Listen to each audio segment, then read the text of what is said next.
ഞാൻ ഈ പറയാൻ പോകുന്ന ഈ ഒരു ടോപ്പിക് എന്ന് പറഞ്ഞേക്കുന്നത് നമ്മുടെ സൊസൈറ്റിയിൽ ഭയങ്കര റിലവൻ്റ് ആയിട്ടുള്ള ട്രെൻഡിങ് ആയിട്ടുള്ള ഒരു ടോപ്പിക്കാണ്. അത് സ്ത്രീകളുടെ കേസിൽ വരുമ്പോഴത്തേക്കും അതിന് ഭയങ്കര ഇമ്പോർട്ടൻസ് ആണ് ഉള്ളത്. Welcome back to a new podcast of heavenly handmade. This is Leenu. ഞാനിപ്പോൾ രണ്ട് കാര്യങ്ങളെക്കുറിച്ചാണ് നിങ്ങളോട് പറഞ്ഞത്. ഒന്ന്, നമ്മൾ റിലവൻ്റ് ആയിട്ടുള്ള ഒരു ടോപ്പിക്കിനെ കുറിച്ചാണ് നമ്മൾ ഇന്ന് സംസാരിക്കാൻ വേണ്ടി പോകുന്നത്. ആ ഒരു ടോപ്പിക്ക് നമുക്ക് പിന്നീട് പറയാം, കാരണം ഈ ഒരു വീഡിയോയിൽ മൊത്തം നമ്മൾ ആ ഒരു ടോപ്പിക്കിനെ കുറിച്ചാണ് പറയാൻ വേണ്ടി പോകുന്നത്. രണ്ടാമതൊരു വേർഡ് ഞാൻ യൂസ് ചെയ്തായിരുന്നു, പോഡ്കാസ്റ്റ് എന്നുള്ളത്. അപ്പോൾ എന്താണ് പോഡ്കാസ്റ്റ്? പലർക്കും അറിയായിരിക്കും പോഡ്കാസ്റ്റ് എന്നതിനെക്കുറിച്ചും. എനിക്ക് അതിനെക്കുറിച്ച് വലിയ അറിവും കാര്യങ്ങളും ഒന്നുമില്ല.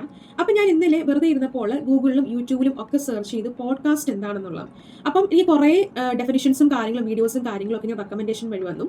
അപ്പോൾ ഈ പോഡ്കാസ്റ്റ് എന്ന് പറയുന്നത് എന്തെങ്കിലും ഒരു ഡിജിറ്റൽ ഓഡിയോ അല്ലെങ്കിൽ ഒരു എന്താ പറയുക, ഒരു വീഡിയോ പ്രോഗ്രാമും ഒരു റെലവൻ്റ് ആയിട്ടുള്ള ട്രെൻഡിങ് ആയിട്ടുള്ള സ്പെസിഫിക് ആയിട്ടുള്ള ഒരു ടോപ്പിക്കിനെ കുറിച്ച്, ഒരു വിഷയത്തെക്കുറിച്ച് ചെയ്യുന്ന ഒരു സീരീസ് ഓഫ് എപ്പിസോഡ്സ് ആണ് ഈ പോഡ്കാസ്റ്റ് എന്ന് പറയുന്നത്. അപ്പം ഞാനും ഇന്നത്തെ വീഡിയോയിൽ ആ ഒരു രൂപത്തിൽ ചെയ്യാമെന്നാണ് വിചാരിക്കുന്നത്.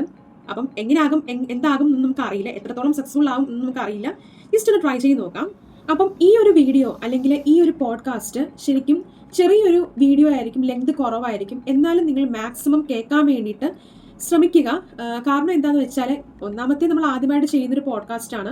അപ്പം എത്രത്തോളം അത് വിജയകരമാകും, നേരത്തെ പറഞ്ഞതുപോലെ തന്നെ എത്രത്തോളം അത് വിജയകരമാകും എന്നൊന്നും അറിയില്ല.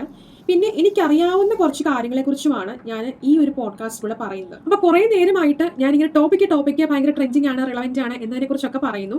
പക്ഷേ എന്താണ് ഞാൻ പറയാൻ ഉദ്ദേശിക്കുന്ന വിഷയം എന്ന് നിങ്ങൾ ചിലപ്പോൾ ചിന്തിക്കുന്നുണ്ടായിരിക്കും.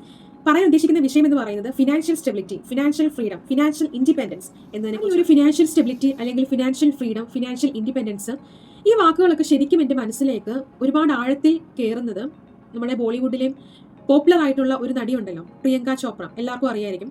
അപ്പം ആ നടിയുടെ ഒരു മോട്ടിവേഷണൽ സ്പീച്ച് കാണുമ്പോഴാണ് ഫസ്റ്റ് ടൈം ഞാൻ ഈ വാക്കുകളെല്ലാം കേൾക്കുന്നത്. നിങ്ങൾക്ക് എല്ലാവർക്കും അറിയായിരിക്കും ആ ഒരു മോട്ടിവേഷണൽ സ്പീച്ച് എന്താണ് എന്നുള്ളത്. ഞാൻ ജസ്റ്റ് ഒന്ന് വായിക്കാം. ജസ്റ്റ് ഞാൻ ഇവിടെ ഡൗൺലോഡ് ചെയ്ത് വെച്ചിട്ടുണ്ട്. Women should be financially independent. It doesn't matter who your father is, and doesn't matter who your husband is going to be, and doesn't matter who your brother is, doesn't matter who the man in your life is.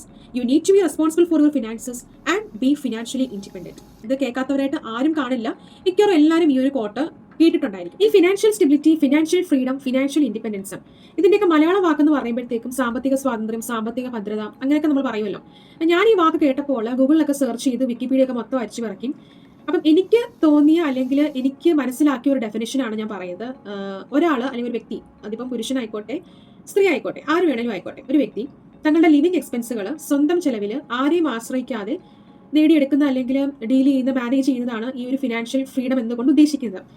അത് ഞാൻ കുറേ definitions കണ്ടായിരുന്നു. അപ്പോൾ എനിക്ക് ഇഷ്ടപ്പെട്ട ഒരു ഡെഫിനിഷനാണ് ഞാൻ പറഞ്ഞത്. പലരും പല രീതിയിലാണ് അതിനെ നിർവചിക്കുന്നത്. ഞാനിപ്പോൾ ജസ്റ്റ് എൻ്റെ രീതിയിൽ ഒന്ന് ഡിഫൈൻ ചെയ്തെന്നുള്ളതേ ഉള്ളൂ. എൻ്റെ രീതിയിൽ നിന്നല്ല, ജസ്റ്റ് ഗൂഗിളിൽ നോക്കിയപ്പോൾ കുറേ ഡെഫിനിഷൻസ് വായിച്ചു. ആ ഡെഫിനിഷൻ എല്ലാം ഒരു കൺക്ലൂഷനായിട്ട് ജസ്റ്റ് ഒന്ന് പറഞ്ഞെന്നുള്ളതേ ഉള്ളൂ. ശരിക്കും ഇത് സ്ത്രീകളുടെ കേസിൽ വരുമ്പോഴത്തേക്കും ഫിനാൻഷ്യൽ ഫ്രീഡം, ഫിനാൻഷ്യൽ സ്റ്റെബിലിറ്റി, സാമ്പത്തിക സ്വാതന്ത്ര്യം എന്നത് ഭയങ്കര ഇമ്പോർട്ടൻസ് ആണ് നമ്മുടെ സമൂഹത്തിൽ. ബോളിവുഡിലെ വേറൊരു പ്രശസ്ത നടിയായിട്ടുള്ള ദീപിക പദുക്കോൺ പറയുന്നത് എന്താണെന്ന് വെച്ചാൽ, ശരിക്കും ഫിനാൻഷ്യൽ ഇൻഡിപെൻഡൻസ് ഒരു ഡിഫറെൻറ്റ് കൈൻഡ് ഓഫ് ഫ്രീഡം ആണ് നമുക്ക് തരുന്നത്. വേറെ ആരെയും, ഇൻ കേസ് അത് നമ്മുടെ ഹസ്ബൻഡ് ആയിരിക്കാം, ബ്രദർ ആയിരിക്കാം, പേരൻസ് ആയിരിക്കാം, ആരെയും ഡിപ്പെൻഡ് ചെയ്യാതെ നമ്മൾ ഉണ്ടാക്കുന്ന ആ ഒരു ഇൻകം സോഴ്സിൽ നിന്ന് തന്നെ നമ്മൾ നമ്മുടെ നീഡ്സ് ചെയ്യുന്നു. അതൊരു ഡിഫറെൻ്റ് ആയിട്ടുള്ള ഒരു നൈസ് ഫീലിംഗ് ആണെന്നാണ് ദീപിക പദുക്കോൺ പറയുന്നത്.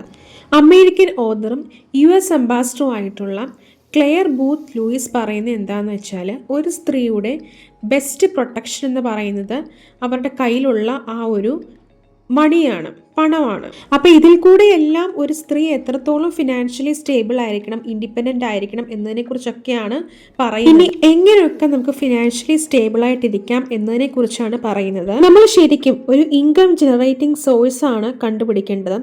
ഒന്നെങ്കിൽ നമുക്ക് മറ്റാരുടെയെങ്കിലും കീഴിൽ വർക്ക് ചെയ്ത് അങ്ങനെ നമുക്ക് ഇൻകം ഉണ്ടാക്കാം, അല്ലെങ്കിൽ നമുക്ക് സ്വന്തമായിട്ട് എന്തെങ്കിലും ചെറിയ ബിസിനസ് ചെയ്ത് അങ്ങനെയും നമുക്ക് ഇൻകം ഉണ്ടാക്കാം. ഇമ്പോർട്ടൻ്റ് ആയിട്ടുള്ള കാര്യങ്ങളൊക്കെ പറഞ്ഞു എന്ന് ചോദിച്ചാൽ എനിക്കറിയില്ല. എന്നിരുന്നാലും എനിക്ക് പറയാനുള്ള ഒരേ ഒരു കാര്യം എന്ന് പറഞ്ഞേക്കുന്നത്, നമ്മൾ എപ്പോഴും നമ്മൾ ഫിനാൻഷ്യലി ഇൻഡിപെൻഡൻ്റ് ആയിരിക്കണം. അതിപ്പോൾ ആണായാലും പെണ്ണായാലും ഫിനാൻഷ്യലി സ്റ്റേബിൾ ആയിരിക്കണം. ഒരു 10+2 ആ ഒരു കാലഘട്ടമൊക്കെ കഴിയുമ്പോഴത്തേക്കും നമ്മൾ തന്നെത്താനെ നമ്മൾ സ്വന്തമായിട്ട് നമ്മുടെ ടാലൻറ്റും നമ്മുടെ കഴിവൊക്കെ ഉപയോഗിച്ചുകൊണ്ട് സ്വന്തമായിട്ട് നമ്മൾ പഠിക്കുന്നതിനോടൊപ്പം തന്നെ നമ്മൾ നല്ല വഴി കൂടെ നമ്മൾ സമ്പാദിക്കാനോടുള്ളൊരു ശീലം കൂടെ നമ്മൾ വളർത്തിയെടുക്കണം. അത് ശരിക്കും നമുക്ക് തരുന്ന ഒരു വാല്യൂ അല്ലെങ്കിൽ നമ്മുടെ ലൈഫിൽ തരുന്ന ഒരു പവർ, സ്ട്രെങ്ത് എന്ന് പറഞ്ഞേക്കുന്നത് വലുതാണ്. അതുകൊണ്ടാണ് ഞാൻ പിന്നെയും പറയുന്നത്, നമ്മൾ എപ്പോഴും ഫിനാൻഷ്യലി സ്റ്റേബിൾ ആയിരിക്കണം. ഫിനാൻഷ്യലി നമ്മൾ ഇൻഡിപെൻഡൻ്റ് ആയിരിക്കണം. അതിപ്പോൾ ആരാണെങ്കിലും, മെൻ ഓർ വുമൺ ആരാണെങ്കിലും നമ്മൾ മറ്റുള്ളവരോട് നമ്മൾ ചോദിക്കാതെ നമ്മുടേതായിട്ടുള്ള ആവശ്യങ്ങൾക്ക് നമ്മൾ തന്നെ ജോലി ചെയ്ത് സമ്പാദിക്കുന്ന ആ ഒരു ശീലം നമ്മൾ എന്തായാലും വളർത്തിയെടുക്കണം. ഇന്നത്തെ വീഡിയോയിൽ കൂടെ എന്തൊക്കെ കാര്യങ്ങൾ പറഞ്ഞു എന്നൊന്നും എനിക്കറിയില്ല. ഞാൻ ആദ്യമായിട്ട് ജസ്റ്റ് ഒന്ന് പോഡ്കാസ്റ്റ് രൂപത്തിൽ ചെയ്ത് നോക്കിയതാണ്. അപ്പം നിങ്ങൾക്ക് എന്താണ് ഫിനാൻഷ്യൽ ഫ്രീഡത്തെക്കുറിച്ച് നിങ്ങൾക്ക് എന്താണ് പറയാനുള്ളത്? അല്ലെങ്കിൽ നിങ്ങൾ ഫിനാൻഷ്യലി സ്റ്റേബിൾ ആണോ, അല്ലെങ്കിൽ ഫിനാൻഷ്യലി ഇൻഡിപെൻഡൻ്റ് ആകാൻ നിങ്ങൾ എന്തൊക്കെ ചെയ്യുന്നു എന്നതിനെക്കുറിച്ചൊക്കെ താഴെ കമൻസ് ആയിട്ട് രേഖപ്പെടുത്തുക. പിന്നെ എനിക്കൊരു കാര്യം കൂടെ പറയാനുണ്ട്.